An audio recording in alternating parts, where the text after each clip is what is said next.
Em agosto de 2001, uma irmã me deu testemunho de que Deus havia se tornado carne uma segunda vez para realizar sua obra de julgamento, para purificar e transformar o caráter corrupto da humanidade e, por fim, levar as pessoas para o reino maravilhoso. Fiquei muito animada depois de ouvir isso. Após um período de investigação, aceitei a obra de Deus Todo-Poderoso dos últimos dias. Depois disso, passei a frequentar ativamente as reuniões e a desempenhar meus deveres. Mais tarde, fui eleita líder na igreja. Naquela época, meu marido vivia tentando me impedir de crer em Deus e de desempenhar meu dever. Mas isso nunca atrapalhou meus deveres. Eu passava o dia todo atarefada na igreja. Durante o dia, eu ia a cada grupo e me comunicava com os irmãos para resolver as dificuldades em sua entrada na vida. E, à noite, apoiava e ajudava os irmãos negativos e fracos. Meu marido não ganhava muito dinheiro antes, mas naquela época ele passou a ter uma boa renda e não demorou muito para nossa família juntar algumas economias. Eu estava muito feliz. Pensava comigo mesma, agora tenho a graça e a bênção de Deus ao desempenhar meu dever. E também poderei entrar no reino no futuro. Preciso desempenhar meu dever adequadamente no futuro. E Deus não me tratará com injustiça. Ele abençoará a vida da minha família para que ela se torne cada vez melhor. No entanto, bem quando eu estava fazendo planos, algo inesperado aconteceu. Depois de um tempo, meu marido começou a se queixar com frequência de dor na lombar. Então ele foi fazer um raio-x. O médico disse: ele tem uma hérnia de disco e esporões ósseos na coluna. Se a condição se agravar, vai comprimir os nervos e causar paralisia. Ele não deve mais trabalhar e vai precisar de tratamento urgente. Fiquei chocada quando ouvi isso. Pensei comigo mesma, devemos muito dinheiro pela casa recém-construída e as portas e janelas ainda não foram instaladas.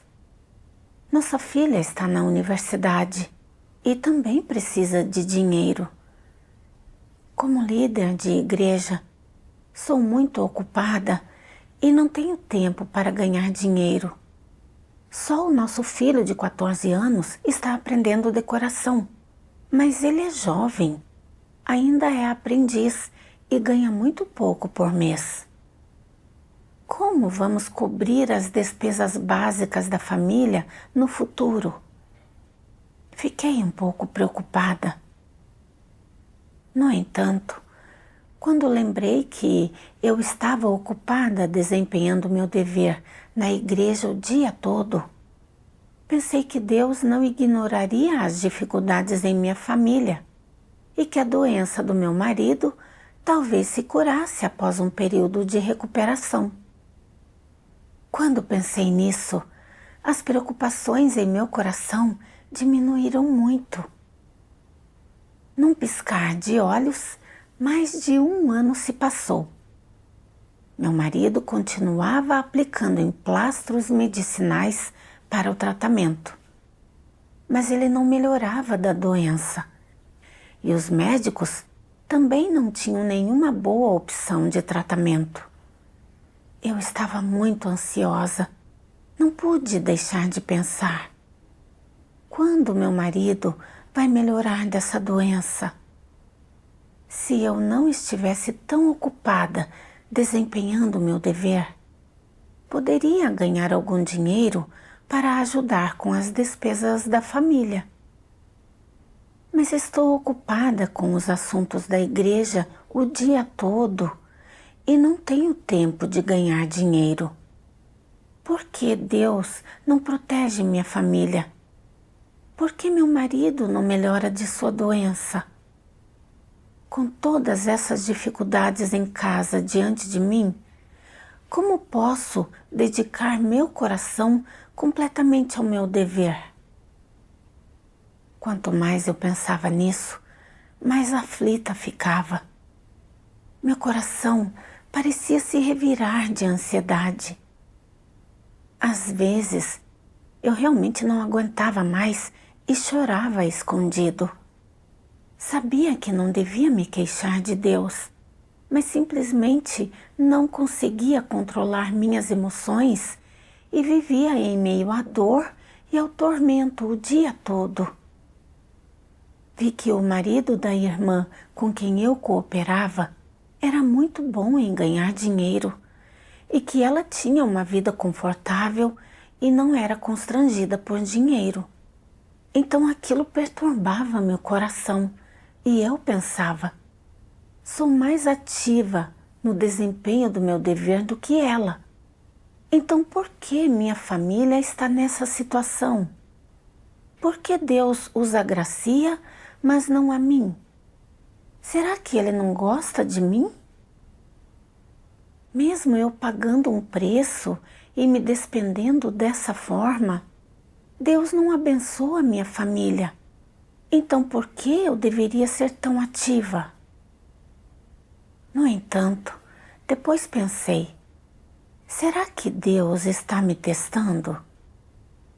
Se eu continuar desempenhando meus deveres ativamente, talvez Ele abençoe minha família quando vir minha lealdade. Se eu desempenhar meu dever de maneira perfunctória, o que farei se Ele me ignorar no futuro? Por isso, disse a mim mesma que não podia ser perfunctória e que tinha que desempenhar meu dever adequadamente. Assim, continuei ocupada o dia todo desempenhando meu dever. No entanto, depois de um tempo, o estado do meu marido não havia melhorado e os problemas da minha família ainda não tinham sido resolvidos. Meu coração estava ainda mais confuso e angustiado e eu sentia que não havia mesmo saída. Meu coração estava amargo como fel. Em uma reunião, mencionei minhas dificuldades em casa. Com o rosto coberto de aflição, eu me queixei. Vocês todos parecem estar no céu, mas eu me sinto como se estivesse no inferno de tanto sofrimento. A irmã me podou com severidade. Você não está se queixando de que Deus é injusto? As palavras dela me abalaram profundamente. Eu não estava me queixando de Deus de novo. Lembrei-me de suas palavras. Cada reclamação que você faz deixa uma mancha, e isso é um pecado que não pode ser lavado. Ao perceber a gravidade do problema, baixei rapidamente a cabeça e me calei. Quando cheguei em casa, ajoelhei-me diante de Deus e, em prantos, orei. Deus, sei que não deveria me queixar quando surgem dificuldades em minha família, mas não sei qual é a tua intenção, nem como experienciar isso. Ó Deus, peço que me esclareças e me guies para que eu possa conhecer a tua obra e entender a tua intenção. Um dia, ouvi um hino das palavras de Deus intitulado O Propósito da Obra de Refinamento de Deus. Para todas as pessoas, o refinamento é excruciante e muito difícil de aceitar. Mas é durante o refinamento que Deus deixa claro seu caráter justo para o homem, torna públicas suas exigências para o homem e oferece mais esclarecimento e mais poda prática. Por meio da comparação entre os fatos e a verdade, o homem ganha um conhecimento maior de si mesmo e da verdade e um entendimento maior das intenções de Deus, permitindo, assim, que o homem tenha um amor a Deus mais verdadeiro e mais puro. Tais são os objetivos de Deus ao executar a obra do refinamento. Toda a obra que Deus faz no homem tem seus objetivos e significados próprios. Deus não faz uma obra sem sentido, nem uma obra que não beneficie o homem. O refinamento não significa remover pessoas da frente de Deus, nem significa destruí-las no inferno.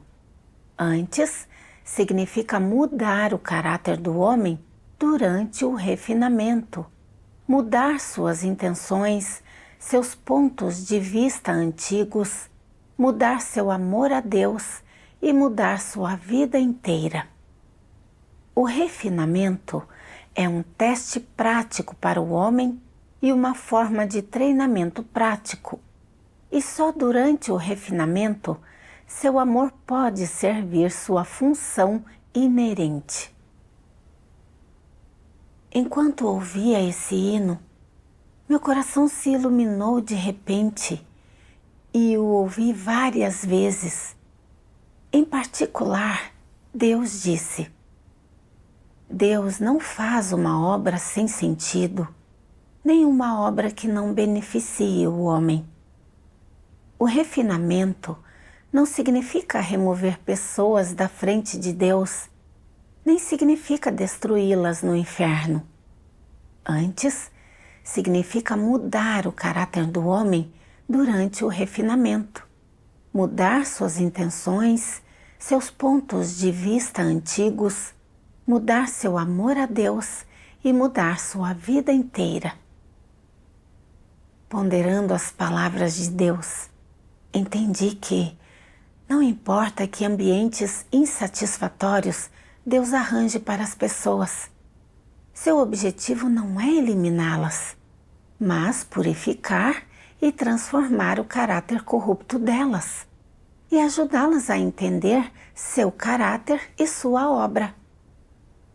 Quando uma pessoa conhece a Deus, ela pode se submeter à sua obra.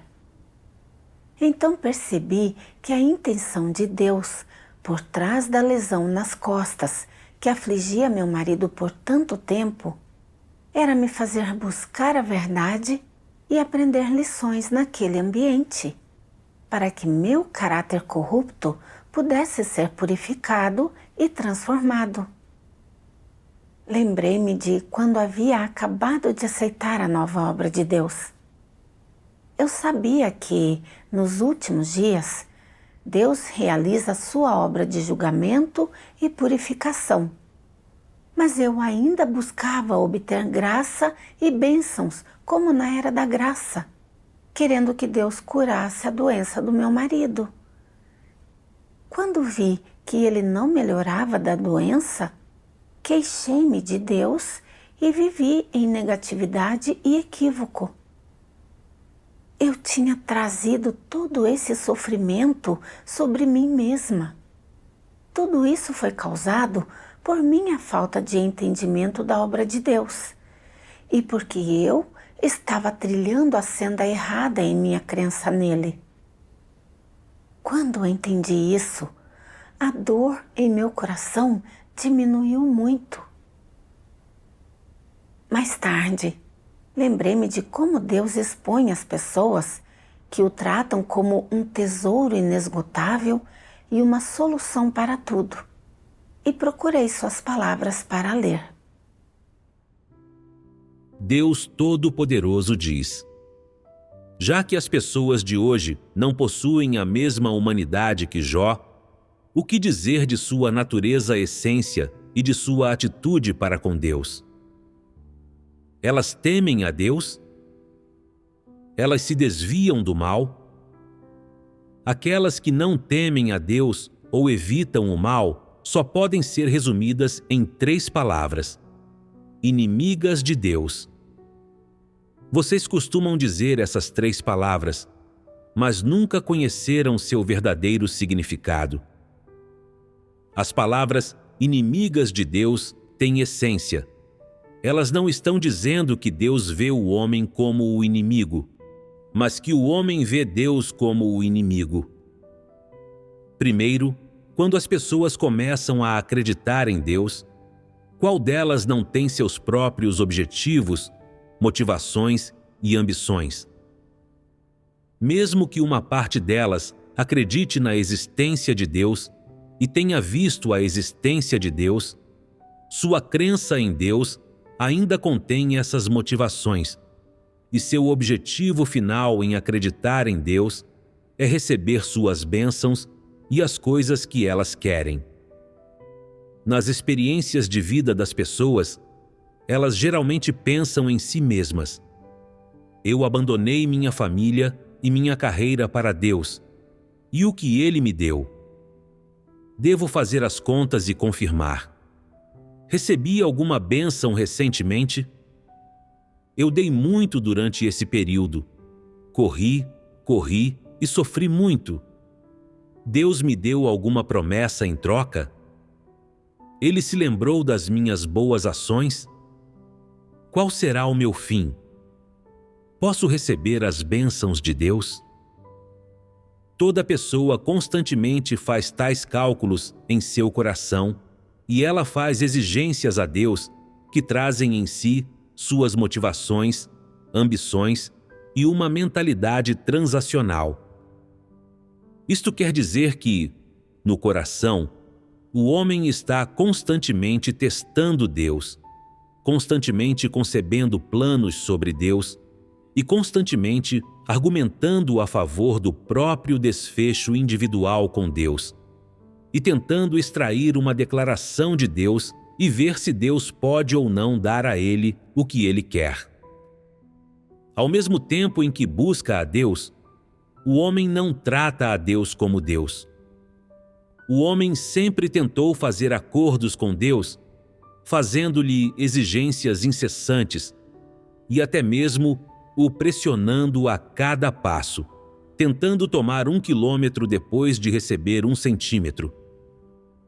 Ao mesmo tempo em que tenta fazer acordos com Deus, o homem também discute com ele, e há até mesmo pessoas que, quando as provações lhes sobrevêm ou se encontram em certas situações, frequentemente se tornam fracas, negativas e negligentes em sua obra, e cheias de reclamações sobre Deus. Desde o tempo em que o homem começou a acreditar em Deus, ele tem considerado que Deus é uma cornucópia, um canivete suíço, e considera-se o maior credor de Deus, como se tentar receber bênçãos e promessas de Deus fosse seu direito e obrigação inerentes, enquanto proteger e cuidar do homem e prover para ele eram responsabilidades que Deus deveria cumprir. Essa é a compreensão básica da crença em Deus de todos aqueles que acreditam em Deus, e tal é sua compreensão mais profunda do conceito de crença em Deus. Você espera que sua fé em Deus não envolva quaisquer desafios ou tribulações, nem a menor dificuldade. Você sempre busca coisas sem valor e não dá valor à vida. Em vez disso, coloca seus pensamentos extravagantes acima da verdade. Você é tão inútil. Você vive como um porco.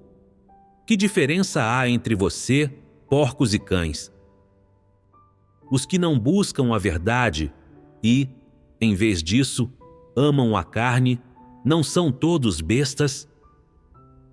Os mortos sem espírito Não são todos cadáveres ambulantes? Quantas palavras foram ditas no meio de vocês?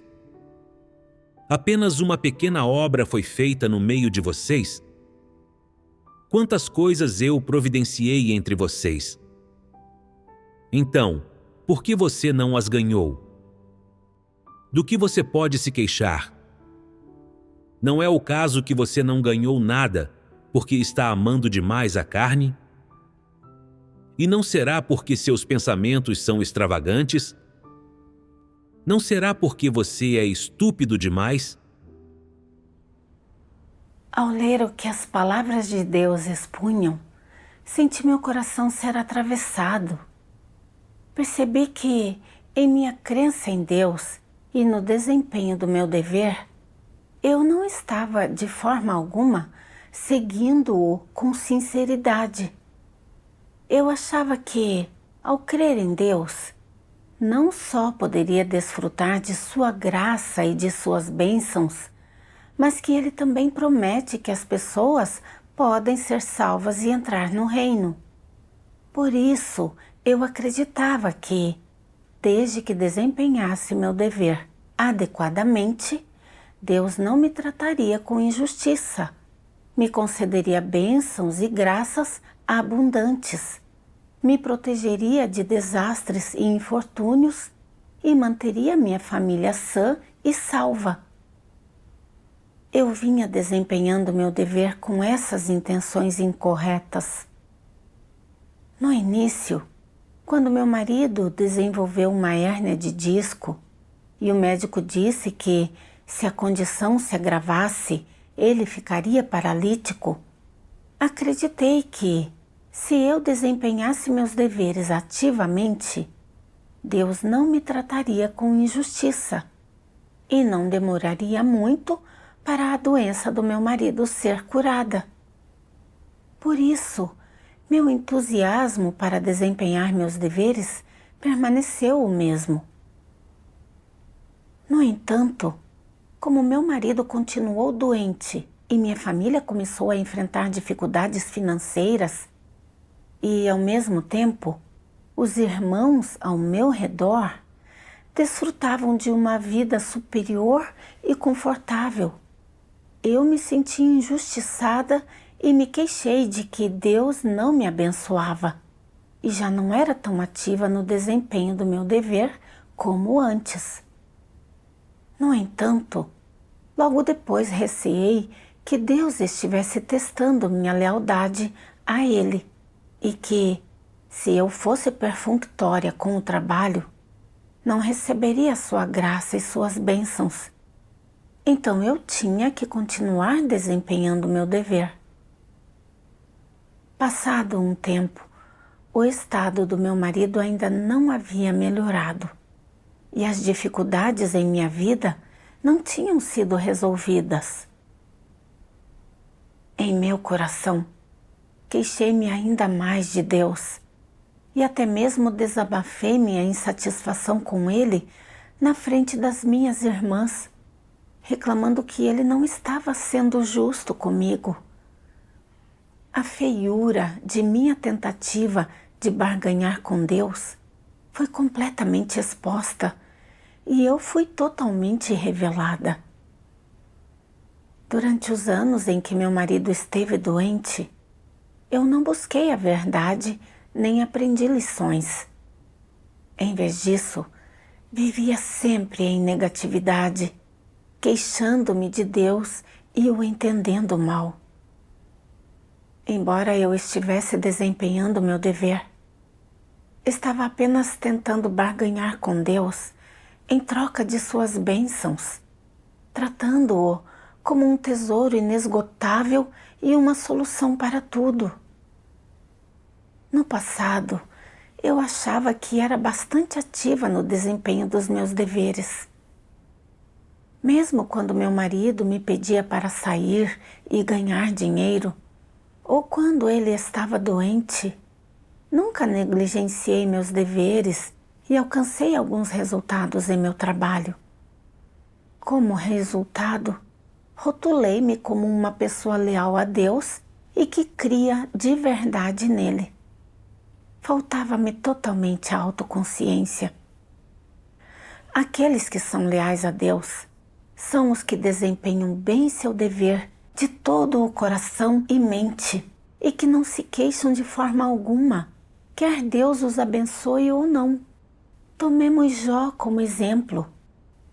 Quer Deus desse, quer tirasse, Jó era capaz de se submeter a Deus e sempre louvar seu nome.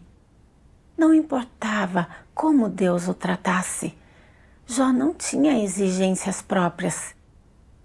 Isso é o que de fato significa ser uma pessoa leal a Deus.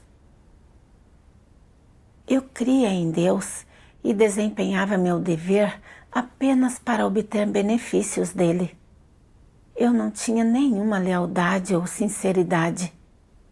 Era apenas uma oportunista hipócrita. Minha crença em Deus e meu ato de segui-lo eram falsos, e apenas minha exigência por graça e bênçãos era genuína. Eu valorizava essas coisas materiais acima de tudo e vivia exigindo graça e bênçãos de Deus. Eu não era, de forma alguma, uma pessoa que cria verdadeiramente nele e estava mesmo provocando seu ódio e sua repulsa. Se Deus não tivesse me revelado dessa forma, eu nunca teria visto meu verdadeiro eu com clareza. Em seguida, li mais das palavras de Deus. Deus Todo-Poderoso diz: por muitos anos, os pensamentos nos quais as pessoas confiavam para sobreviver têm corroído seu coração a ponto de elas se tornarem traiçoeiras, covardes e desprezíveis. Elas não somente carecem de força de vontade e determinação, mas também se tornaram gananciosas, arrogantes e obstinadas. Elas são totalmente desprovidas de qualquer determinação que transcenda o ego e, ainda mais, elas não têm um pingo de coragem de se livrar das restrições dessas influências tenebrosas. Os pensamentos e a vida das pessoas são tão podres que suas perspectivas acerca de crer em Deus ainda são insuportavelmente horrendas e, mesmo quando elas falam de suas perspectivas acerca da crença em Deus, é simplesmente insuportável de ouvir. As pessoas são covardes, incompetentes, desprezíveis e frágeis. Elas não sentem repulsa pelas forças das trevas, nem amor pela luz e pela verdade. Em vez disso, fazem o máximo para expulsá-las. Os que nasceram na mais profundamente corrupta de todas as terras são ainda mais ignorantes sobre o que Deus é, ou do que significa acreditar em Deus. Quanto mais corruptas as pessoas são, menos sabem da existência de Deus e mais precários são seu senso e sua percepção. A fonte de oposição e de rebeldia do homem contra Deus é sua corrupção por Satanás. Porque ele foi corrompido por Satanás, a consciência do homem se tornou entorpecida, ele é imoral, seus pensamentos são degenerados e ele tem uma perspectiva mental retrógrada. Antes de ser corrompido por Satanás, o homem naturalmente se submetia a Deus e se submetia às suas palavras depois de ouvi-las. Ele tinha naturalmente razão e consciência sadias e humanidade normal. Depois de corrompido por Satanás, sua razão, sua consciência e sua humanidade originais ficaram dormentes e foram debilitadas por Satanás. Assim, o homem perdeu a submissão e o amor para com Deus. A razão do homem tornou-se aberrante. Seu caráter tornou-se o mesmo que o de um animal. sua rebeldia para com Deus está sempre aumentando e ficando mais grave. No entanto, o homem ainda não sabe nem entende isso, e apenas se opõe e se rebela com persistência. As revelações do caráter do homem são as expressões da sua razão, da sua percepção e da sua consciência. E, como sua razão e sua percepção são sadias, e sua consciência ficou dormente ao extremo, assim seu caráter é rebelde contra Deus. Ao ponderar as palavras de Deus, entendi que é Satanás quem corrompe e corrói a mente das pessoas. Todos vivem segundo filosofias satânicas como cada um por si e o demônio pega quem fica por último. O lucro vem em primeiro lugar e sempre evite sair perdendo. E se tornam egoístas e desprezíveis, desprezando totalmente a consciência. Em tudo o que fazem, primeiro pensam se aquilo os beneficiará. Se for benéfico, fazem. Se não, não fazem. Eu também havia sido profundamente corrompida por esses pensamentos e ideias satânicos. Quando vi que, por crer em Deus e desempenhar meu dever, eu tinha seu cuidado e sua proteção, e que a vida da minha família parecia melhorar, acreditei que tudo isso eram bênçãos de Deus, que eu havia obtido por ser leal em meu dever, e que, desde que eu continuasse desempenhando meu dever ativamente dessa forma, também seria capaz de receber a salvação e, no futuro, entrar no reino. Quando meu marido adoeceu e minha família passou por dificuldades financeiras, entendi mal a Deus e me queixei dele, e quis ser perfunctória no desempenho do meu dever. Os fatos revelaram que eu não tinha nenhuma sinceridade em meu dever. Tudo o que eu fazia era tentar enganar a Deus e tramar contra Ele, tentando, em vão, usar o desempenho do meu dever para arrancar bênçãos dele. O próprio Deus se tornou carne e tem expressado a verdade para nos salvar. Ele dedica todo o sangue do seu coração para nós e nunca considera seus próprios interesses. A essência de Deus é fiel, é abnegada, bela e boa. Em contraste, no pouco dever que eu desempenhava, havia barganhas, exigências e enganos escondidos. E eu simplesmente não tratava a Deus como Deus, de forma alguma. Eu era uma pessoa egoísta e desprezível que havia perdido toda a humanidade e razão. Se Deus não tivesse arranjado esse ambiente, eu nunca teria visto com clareza o que eu realmente era. Só então entendi que a doença do meu marido e as dificuldades financeiras da minha família não eram Deus dificultando as coisas para mim intencionalmente. Em vez disso, a intenção era me fazer ver com clareza meu próprio rosto feio, egoísta e desprezível, despertar meu coração e me mostrar como me conduzir. Essa era a grande salvação de Deus para mim, cheia de seu amor. Mas eu era cega demais para entender sua intenção. E sempre o entendia mal e me queixava dele. Quando eu entendi isso, enchi-me de remorso e me odiei. Tornei-me disposta a me submeter a Deus e a experienciar sua obra. Mais tarde, li mais das palavras de Deus. Deus Todo-Poderoso diz: Jó não falava de barganhas com Deus e não fazia pedidos ou exigências a Deus.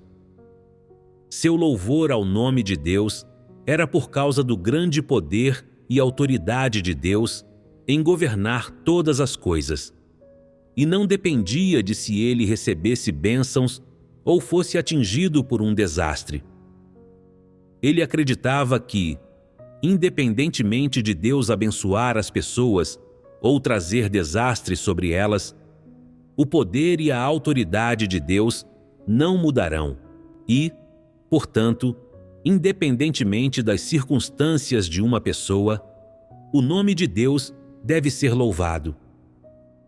O fato de o homem ser abençoado por Deus é por causa da soberania de Deus. E quando o desastre acontece ao homem, também é por causa da soberania de Deus. O poder e a autoridade de Deus governam e arranjam tudo concernente ao homem. Os caprichos da sina do homem são a manifestação do poder e da autoridade de Deus, e, não importa sob que perspectiva você vê isso, o nome de Deus deve ser louvado. Foi isso que Jó experimentou e conheceu durante os anos de sua vida. Todos os pensamentos e ações de Jó alcançaram os ouvidos de Deus e chegaram diante de Deus e foram vistos como importantes por Deus. Deus apreciou esse conhecimento de Jó e valorizou Jó por ter tal coração. Esse coração aguardava a ordem de Deus sempre e em todos os lugares, e, não importava a hora ou o lugar, recebia de bom grado o que quer que acontecesse com ele. Jó não fez exigências a Deus. O que ele exigia de si mesmo era esperar, aceitar, encarar e se submeter a todos os arranjos que vieram de Deus. Jó acreditava que esse era seu dever, e era exatamente o que era desejado por Deus. Quando Jó perdeu todas as suas ovelhas e gado e toda a sua riqueza, embora estivesse em grande tormento, ele era racional. Ele não tirava conclusões precipitadas quando não entendia a intenção de Deus e nunca pronunciou uma palavra de queixa ou rebeldia contra ele. Jó sabia que Deus é o único e verdadeiro Deus, que criou tudo e que tem soberania sobre todas as coisas. Quer Deus desse, quer tirasse, seu nome devia ser sempre louvado e celebrado. Jó foi capaz de aceitar isso de Deus e de se submeter a todos os ambientes que ele estabeleceu. Em contraste, quando olhei para mim mesma, vi que, quando Deus me concedia graças e bênçãos, eu louvava seu nome com alegria. Mas, quando meu marido adoeceu e minha família enfrentou dificuldades financeiras, não me apresentei diante dele em oração para buscar e captar sua intenção. Em vez disso, quis usar o desempenho do meu dever para tentar ganhar a confiança de Deus de forma enganosa e fazer com que ele ajudasse a resolver as dificuldades da minha família. Quando o que Deus fazia não estava de acordo com meus desejos, eu me queixava de que ele não estava sendo justo comigo. Minha submissão era totalmente baseada na minha possibilidade de obter ou não algum benefício pessoal. Havia um abismo de diferença entre mim e Jó. Minha humanidade era péssima. Mais tarde, li mais das palavras de Deus. Deus Todo-Poderoso diz: não há correlação entre o dever do homem e se ele recebe bênçãos ou sofre infortúnio. O dever é o que o homem deve cumprir. É sua vocação providencial, e ele deveria desempenhá-lo sem buscar recompensa, sem condições ou razões. Só isso pode ser chamado de desempenhar seu dever. Receber bênçãos se refere às bênçãos das quais uma pessoa desfruta quando é aperfeiçoada após experienciar julgamento. Sofrer infortúnio se refere à punição que uma pessoa recebe quando seu caráter não muda depois de ter passado por castigo e julgamento. Ou seja, quando ela não é aperfeiçoada. Mas, independentemente de receberem bênçãos ou sofrerem infortúnio, os seres criados devem cumprir seu dever, fazer o que devem fazer e fazer o que são capazes de fazer. Isso é o mínimo que uma pessoa que busca a Deus, deveria fazer. Você não deve desempenhar o seu dever apenas para receber bênçãos e não deve se recusar a desempenhar seu dever por medo de sofrer infortúnio. Deixe-me dizer-lhes uma coisa só. O desempenho do homem de seu dever é o que ele deve fazer e, se ele é incapaz de desempenhar seu dever, então isso é a sua rebeldia. Pelas palavras de Deus, entendi que a vida humana é concedida por Ele e que é Ele quem provê tudo de que o homem desfruta. As pessoas devem desempenhar seus deveres de maneira incondicional. Isso é perfeitamente natural e justificado. Elas não devem impor condições nem fazer exigências, muito menos desempenhar seus deveres apenas para receber bênçãos e graça. Essa é a coisa mais irrazoável que poderiam fazer. Assim como os pais enfrentam grandes dificuldades para criar os filhos devem dar amparo aos pais. Isso é perfeitamente natural e justificado. As pessoas não devem dar amparo aos pais só porque recebem uma herança, nem expulsá-los se não a receberem. Pessoas assim são filhos rebeldes, são bestas. Não há humanidade em agir dessa forma. Desempenhar meu dever é minha obrigação como um ser criado, dada por Deus, e não devo desempenhá-lo com nenhuma intenção ou propósito. Independentemente de Deus me abençoar ou não, devo cumprir meu dever de maneira incondicional. Além disso, meu marido tentou me impedir de crer em Deus. A culpa da doença dele não ter sido curada foi dele mesmo. Ele não merecia compaixão. Ele era uma pessoa que resistia a Deus e, mesmo assim, pedia a Deus que curasse sua doença e ainda me queixei de Deus.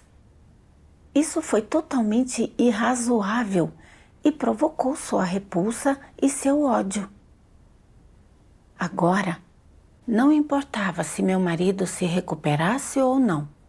Eu estava disposta a me submeter às orquestrações e aos arranjos de Deus, corrigir minha atitude, desempenhar bem meu dever de todo o coração e mente, confiar as dificuldades da minha família a Deus e me submeter às suas orquestrações e aos seus arranjos.